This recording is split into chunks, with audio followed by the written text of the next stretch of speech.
सन्मानपत्रामध्ये जे वाचन झालेलं आहे त्यावरून तुम्हाला कल्पना आली असेल की परिस्थिती माणसाला कसं बदलवते आणि परिस्थिती माणसाला कसं सुधरवते.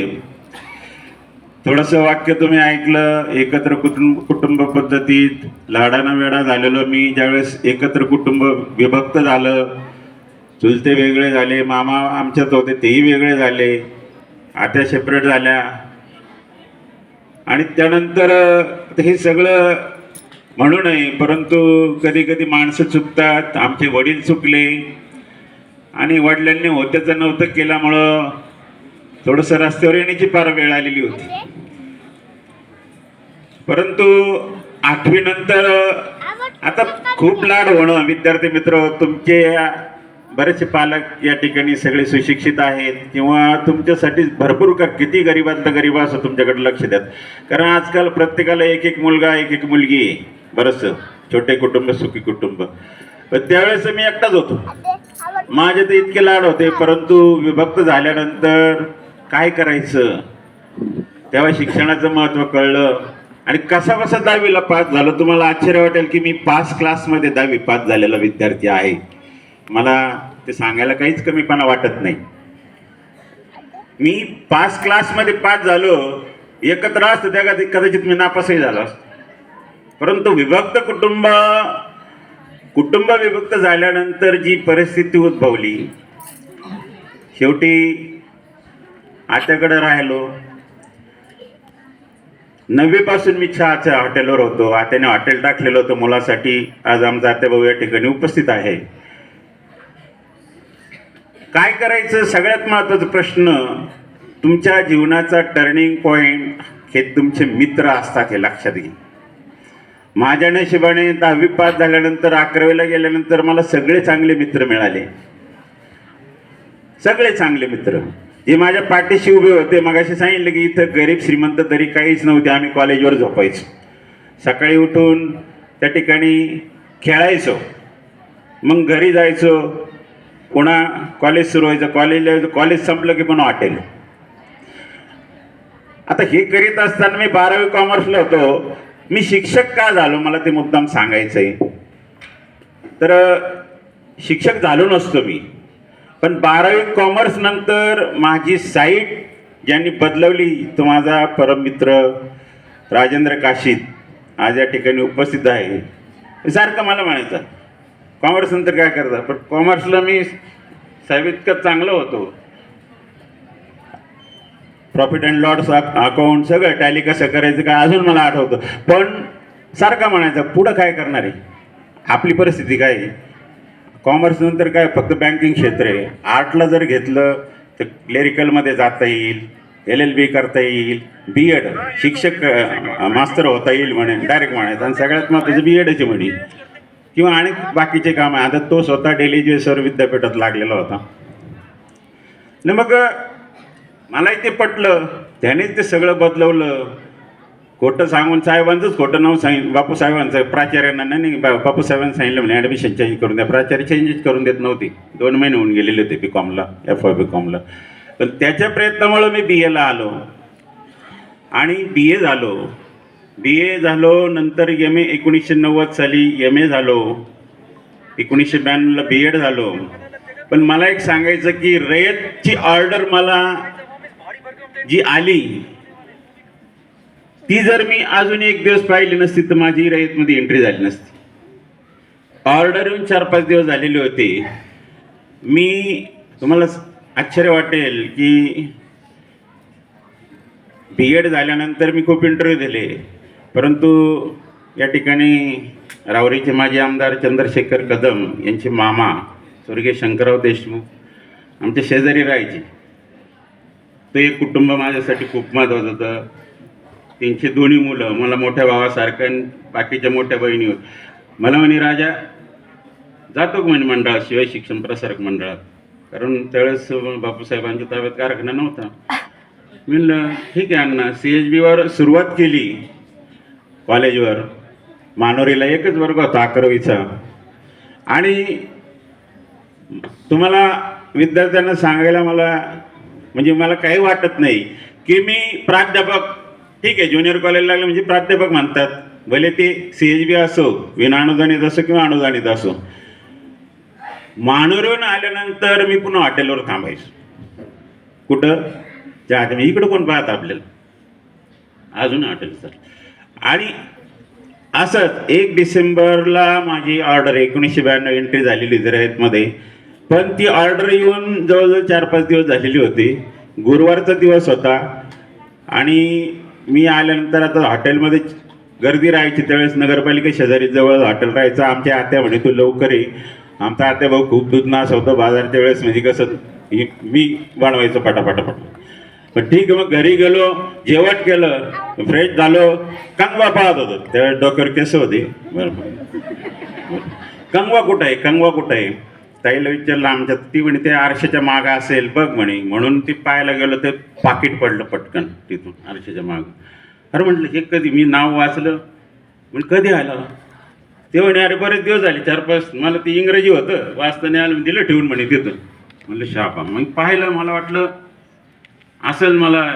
मला नंतर आठवलं की मी रयतमध्ये अर्ज केलेला होता मेमध्ये. तर ती डायरेक्ट अपॉइंटमेंट लेटर होतं अकॅडमिक. ते उघडलं तर ते डायरेक्ट नोकरीचं पत्र होतं. म्हणजे रयतची ऑर्डर मला 1 डिसेंबर 92 पासून जॉईन व्हायचं छत्रपती शिवाजी विद्यालय बनसगाव या ठिकाणी. आणि ती ऑर्डर मला 4ला मिळाली. मी 5ला त्या ठिकाणी गेलो. त्या लोकांनी मला 1 तारखेपासून हजर करून घेतलं. आपण माहीत असेल CB देशमुख त्यावेळेस मुख्याध्यापक होते. परंतु हजर का करून घेतलं तर महिपतराव डोंगरे पाटील स्वतः त्या ठिकाणी ऑर्डर आणायला गेलेले होते. 4-5 महिने झाले शिक्षक मिळत नव्हता. त्यावेळेस चालायचं मुख्याध्यापक सोडित नव्हते. आणि मग पुन्हा कॅन्सल व्हायच्या, बदली झालेले शिक्षक. शेवटी त्यांनी तिथं जाऊन दमबाजी केली MK भोसलेंना की तुम्ही जर आता आम्हाला जागेवर ऑर्डर दिली नाही तर आम्ही बिल्डिंग आमच्या मालकीचे म्हणे, आम्ही बंद, आम्हाला हायस्कूल कसं चालवायचं ते कळतं, आम्हाला नवीन माणूस द्या म्हणे, जुने माणूस टाकूच नका. आणि म्हणून ते नवीन ऑर्डर शोधित मला ती मिळाली. पण तेही लोक म्हणायचे आई माणूस येऊन नाही राहिला, 4 दिवस झाले म्हणे. पण गेल्यानंतर ठीक आहे. त्यावेळेस माझं वजन 52 किलो होतं. येत्या 4 महिन्यात माझं 50 किलोवर आलं. कारण 10वी 12वी ज्युनियर कॉलेजसह 8वी 9वी 10वी 11 12वीच्या वर्गात ज्यांची बदली झाली होती त्यांच्याकडं 3-4 महिने होऊन गेले होते. शेवटी मला इंग्रजी गणिताच्या शिक्षकासारखे तास घ्यावे लागले, पण मी ते पूर्ण केलं. आणि अशा प्रकारे माझी एंट्री झालेली होती. त्यानंतर दापूर 1.5 वर्ष झाले. महिपतराव डोंगरे पाटील माझ्या लग्नाला आले ते स्कूल कमिटीत. मला खूप आश्चर्य वाटलं की अकॅडमिक माणूस आहे आपण. आणि आपण त्यावेळेस मला म्हणजे चला पोरांनो, 2ऱ्या वर्षी अकॅडमिक ऑर्डरला पेट्या आम्ही द्राक्षाच्या बरोबर घेऊन NP गवळी आणि मी, तुम्ही त्यावेळेस सचिव होते, आपली काही ओळख नव्हती. मग आपण अन्न तुमच्याकडे यायचे की पोरं ऑर्डरले तुम्ही सांगायचे पुन्हा अकॅडमिक. म्हणजे असं. त्यानंतर माझं लग्न झाल्यानंतर पुन्हा अण्णा मला विचारायचे धर्म सर काय करायचे. परत तुम्ही म्हणतात माझी मिसेस शिक्षिका आहे तिथं आणि तुम्ही पुन्हा मला इथंच ठेवला अण्णा. मी काहीच बोललो नाही. त्यांनी ओळखून घेतलं. पण माझी ऑर्डर स्टॉप झाली थोडीशी. पुन्हा अण्णांचं अरुण पाटलांचं पत्र घेतलं, दापूरला आली. आणि त्यानंतर पुढं कोलारला मी आलो. 1997 पासून प्रोबेशन 11 वर्ष कोलारला काढले. आणि त्यानंतर 21 जुलै 2006 साली मी या विद्यालयात दाखल झालो. तो आत्तापर्यंत, आता मध्यंतरी कोमलने भाषण केलं, मी त्याकडं पुन्हा जाणार नाही. परंतु मी भाऊंची दिलगिरी मात्र या ठिकाणी व्यक्त करणार आहे. कारण त्यावेळेस महेश पाटील होते OS, आणि आता अरुण पाटील गेले. नाही तर मला बरंचसं बोलायचं होतं, कारण मागचा पण काही इतिहास आहे. परंतु OS होते आणि तांबे सरांना आणायचं होतं. D.Ed to B.Ed ते गेलेले होते कोथरूडला. आम्ही कोरडे सरांच्या मुलीच्या लग्नाला गेलेलो होतो. येताना पुन्हा नगरला थांबलो. तांबे सरांची बदली कोथरूडून कोलारला बसवली. सांगळे सर या ठिकाणी आमचे मित्र एकनाथ सांगळे, आता बिचारे गेले स्वर्गीय, 1.5 वर्ष झालं जवळजवळ ते वारले. खूप आमचे सहकारी मित्र होते, त्यांचं चिरंजीव या ठिकाणी उपस्थित आहेत. मंत्रालयामध्ये तो MPSCच्या मार्फत मंत्रालयामध्ये मुंबईला तोही आला आहे. मला आत्ताशी दिसला तोही या ठिकाणी उपस्थित आहे. त्यांची बदली बसवली होती इकडून कोलारला. मी म्हटलं मग मी पण येतो कोलारला. महेश पाटील त्यावेळेस मला सूचना दिली, पाय बरं भाऊंना त्यांना माहिती आहे का म्हणे त्यावेळेस मला खूप एवढं फार असं कमिटीचं हे असेल म्हणजे, परंतु मी म्हटलं नाही नाही करून टाका. आणि मग अशा पद्धतीने माझी बदली पुन्हा ज्या 21 जुलै 2006ला मी पडेगावला आलेलो होतो, त्याच 21 तारखेला 21 जुलै 2011ला माझी ऑर्डर कोलारला होती. पण त्यावेळेस लबडे सर बाहेर गेलेली होती, मी रिलीव्ह झालो. अर्थात भाऊंना त्यांना ते वाईट वाटलं, काय भानगडे भाऊ. परंतु रिलीव्ह झालो आणि दुसऱ्या दिवशी मी हजर होतानाच इकडं कॉलेजचे विद्यार्थ्यांनी कॉलेज बंद केलं. लबडे सरांचा फोन, नाही नाही 3 दिवस काय होईना, ती इथं पाहिजे म्हणे. आणि त्याच्यानंतर पुन्हा तिसऱ्या दिवशी मला समजलं की कोमल पोळ मोर्चे घेऊन भाऊंकडे गेलेली होती. आणि भाऊंनी डायरेक्ट त्यावेळेस अण्णा विभागीय अध्यक्ष होते, आता शिक्षण संस्थेचे उपाध्यक्ष आहेत. भाऊंनी अण्णांना फोन लावला, जेवत होते भाऊ, सगळे विद्यार्थी भाऊंच्या घरी होते. अण्णा म्हटले त्यावेळेस की काय अडचण नाही, तुम्हाला तुमचे शिक्षक परत मिळतील. पेटकर सरांकडे निरोप आला की धरम सरांना सांगा तुमचं पडेगावचा अभ्यास जरा कमी पडला, अभ्यास करा. त्यानुसार मी पुन्हा या ठिकाणी आलो, हरकत नाही. पण तेव्हापासून मी कुठल्याही शाखेमध्ये जायचं नाव घेतलेलं नाही. आणि नशिबानं बदल्यांचा काळ ज्यावेळेस सुरू झाला बोडके साहेब, त्यावेळेस 1 वर्ष आम्ही प्रयत्न करून संघटनेच्या माध्यमातून ती बदली म्हणजे सर्वच बदल्या थांबवल्या. परंतु त्यानंतर पुन्हा चेअरमन साहेबांनी त्या घेतल्याच. पण त्यावेळेस मी 55+ पुढे गेलो होतो. माझे सगळे सहकारी या ठिकाणाहून बदली होऊन गेले, पण मी एकटाच या ठिकाणी राहिलो. आणि एक तापुळे मामी शिपाई, बाकी सगळे गेले. पण 19.5 वर्ष सेवा करत असताना या ठिकाणी विद्यार्थी मित्र अतिशय प्रामाणिकपणे माझं एकच टार्गेट राहायचं, तुम्हाला सगळ्याला माहिती आहे. पहिली गोष्ट, विद्यार्थी हा माझा आरसा, हा मी नेहमी मानणारा माणूस आहे. दुसरी गोष्ट, आपल्या व्यवसायाशी कधीही प्रतारणा करायची नाही, हे शिक्षकाचं कर्तव्य असतं आणि ते मी बजावत आलो. हे करत असताना ठीक आहे, माझा विषय त्या विषयामध्ये मी पारंगत होतो. त्या विषयामध्ये पारंगत असताना आता इतिहास असा विषय आहे की ॲडिशनल माहिती जर असली तर तुम्ही एका मुद्द्यावर तुमचा इतिहास शेवटपर्यंत, माझा कधीच 10वीचा इतिहास अगदी मार्चची परीक्षा जवळ यायची, प्रॅक्टिकल सुरू व्हायचे तरी माझं शेवटचं प्रकरण चाललेलं राहायचं. त्याला कारण फ्लॅशबॅकमध्ये जावंच लागतं भूतकाळात, कारण इतिहास म्हणजे भूतकाळातील सर्व महत्त्वाच्या घटनांची सुसंगतपणे दिलेली माहिती, लिहिलेली माहिती. आणि हा भूतकाळ मी इतिहासातून बेडबडी तुम्हाला जर भूतकाळच कळाला नाही तर वर्तमानात काळात कसं जगायचं आणि भविष्याचा वेध कसा घ्यायचा हे समजणारच नाही. आणि म्हणून हे करत असताना काही विनोद रूपाने, काही गंभीर पद्धतीने, सगळ्या प्रकारचा ॲक्टिंग करून असेल मी तो शिकवायचो. त्याचबरोबर माझी थोडीशी आणखी एक तुम्हाला जाणीव, आता म्हटले बरेच मगाशी उल्लेख नका करू, परंतु थोडी कडक शिस्त होती. मी विद्यार्थ्यांच्या बाबतीमध्ये जर चुकला मी त्याला शोधायचो बरोबर, पण तो जर चुकलेला नसेल तर त्याला मी कधी शिक्षा केली नाही. पण जर तो सापडला एकदा दोनदा सांगून तर तुम्हालाही माहीत होतं. अर्थात ठीक आहे, येतो तरी मी दिलगिरी व्यक्त करतो की जर चुकून काही कोणाला मारण्यात आला तर ती विद्यार्थी जवळजवळ 2 वर्षापासून माझे वर्गाचे कॉन्टॅक्ट खूप कमी झाले. कारण या विद्यालयामध्ये मागील वर्षी मी प्रभारी प्राचार्य होतो आणि 6 महिन्यापूर्वी 3 महिने माझा बरेचसे प्रॉब्लेम होते, त्यामुळे मी रजेवर होतो. त्यामुळे थोडासा कॉन्टॅक्ट कमी आला. यापूर्वीच्या बॅचेस निघून गेल्या, हरकत नाही, परंतु प्रामाणिकपणे मी माझं काम केलं. काम करत असताना मला निश्चित अभिमान वाटतो की या 1 वर्षाच्या कालखंडामध्ये या इमारतीचं बांधकाम मी पूर्ण करू शकलो. बोडके साहेबांनी भरपूर सहकार्य केलं, परंतु सगळ्यात महत्त्वाचे आभार या ठिकाणी मी मानेल स्थानिक स्कूल कमिटीची. ही अतिशय पितृतुल्य अशा प्रकारची ही कमिटी कंटिन्यू मला साथ देत आलेली आहे. कुठलंही काही काम असू द्या, काही कुठलीही तक्रार जर समजा काही असेल किंवा काही भौतिक सुविधांच्या बाबतीत सतत यशवंत शिक्षण सेवा मंडळाच्या माध्यमातून असून किंवा या ठिकाणी देणगी गोळा करण्याचं काम असेल, बाकीचे काही अडीअडचणी असेल शाळेच्या, त्याही आम्ही त्यांच्याकडे मांडायचो. भाऊंना मी खूप घाबरायचो, कारण भाऊंचं असं आहे की एकदा त्यांचं, आणि आता मला नंतर टेक्निक येते गेलेलं होतं की भाऊंच्या समोर काय बोलायचं, कसं बोलायचं, कार्यक्रम कुठलाही असो कार्यक्रमामध्ये कसं भाऊ असं असं झालं पाहिजे, एवढ्या वेळेस झालं पाहिजे असं म्हणलं. हो, मला ती माहिती झालेली होती. आणि त्याच्यामुळं त्यांना साथ देणारे अण्णा असतील, बापूसाहेब असतील, लबडे सर असतील, त्याचबरोबर आदरणीय गावचे सरपंच किशोर नाना बनकर पाटील, रणजितदादा बनकर असतील, यांची आम्हाला भरपूर मदत झालेली होती. काही क्रिटिकल प्रकरणं असतील तर त्या ठिकाणी ते भरपूर सहकार्य करायची. त्यामुळं या ठिकाणी या विद्यालयाचे विद्यार्थी, एक मला निश्चितपणे अभिमान वाटतो की ठीक आहे विद्यार्थी थोडंफार हे करतील, परंतु एक असं विद्यालय, काही काही विद्यालय असे पाहिले, तोरणे साहेब नेहमी उदाहरण देतात आम्हाला की आमचं विद्यालय येऊन पहा म्हणे, पण आमचे मुलं खूप चांगले आहेत.